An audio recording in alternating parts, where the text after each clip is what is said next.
Good morning. So I made a post today or it might be yesterday.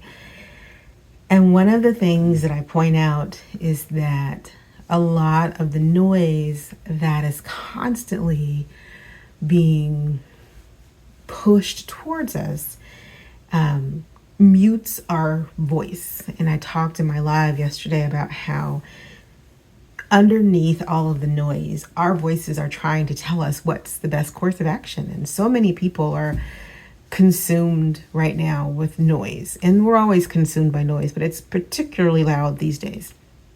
And so many of you are afraid, you're paralyzed into no action because you can't decide what the best action to take is, right? And so I just wanted to briefly talk for a few minutes about why you need to focus on acting.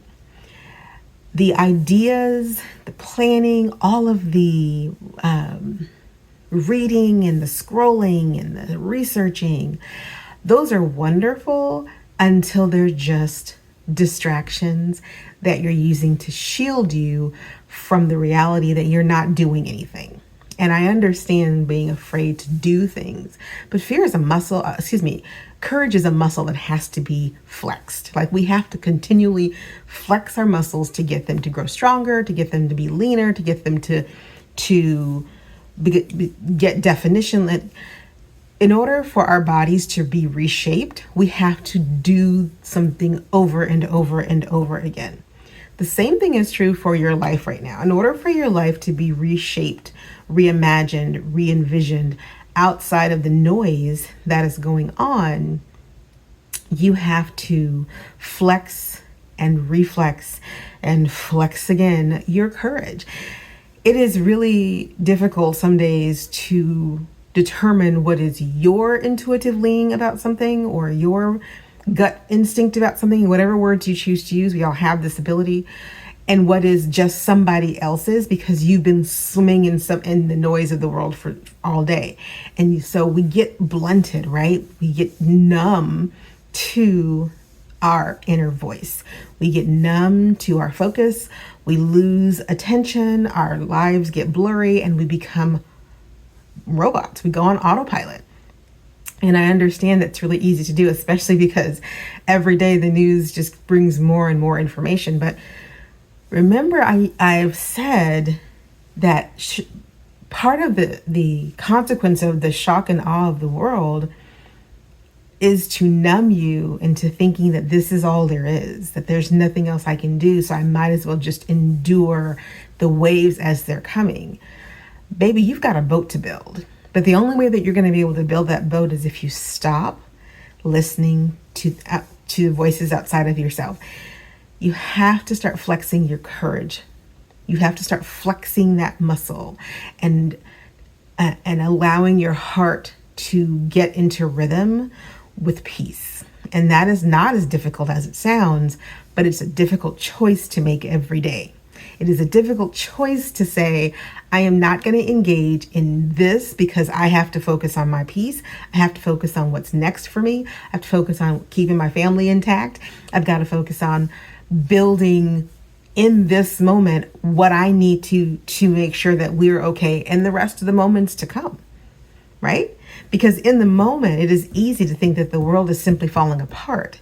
But in the moment, we can't lose sight of the fact that the world is not falling apart. Parts of the world might be burning, but all of the world is not on fire. We're in a global moment, right? So your voice is really important right now to figuring out what's the best course of action for you. But you can't hear that if you don't stop. So, how are you going to flex your courage today? How are you going to do something instead of just planning, thinking, researching, conversating, cogitating over what you could do?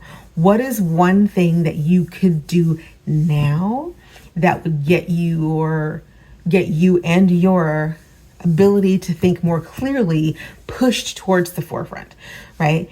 If you're trying to climb a mountain, you set out with a plan, you check the weather, you check the best routes, you get the right equipment right. But at some point in time, you're either planning to climb a mountain or you're climbing a mountain.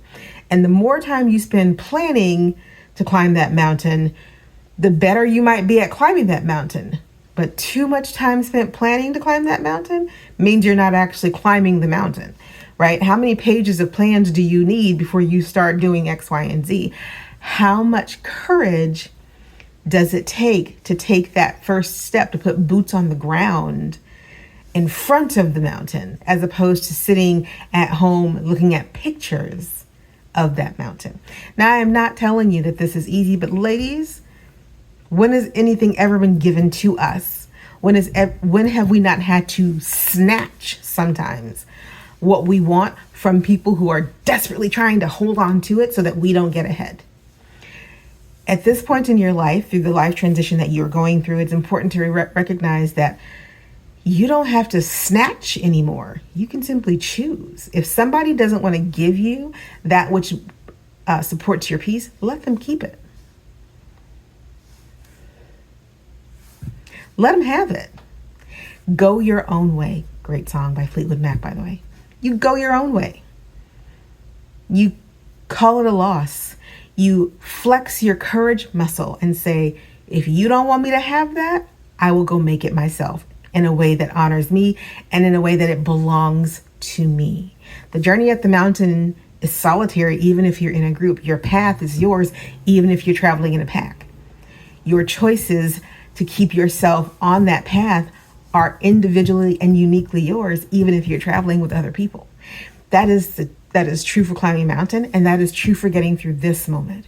Whatever the path is that you need to do to get through these moments and not just survive them, but thrive on the other side of the transition that we're in, that path is uniquely yours. You've got to find your voice.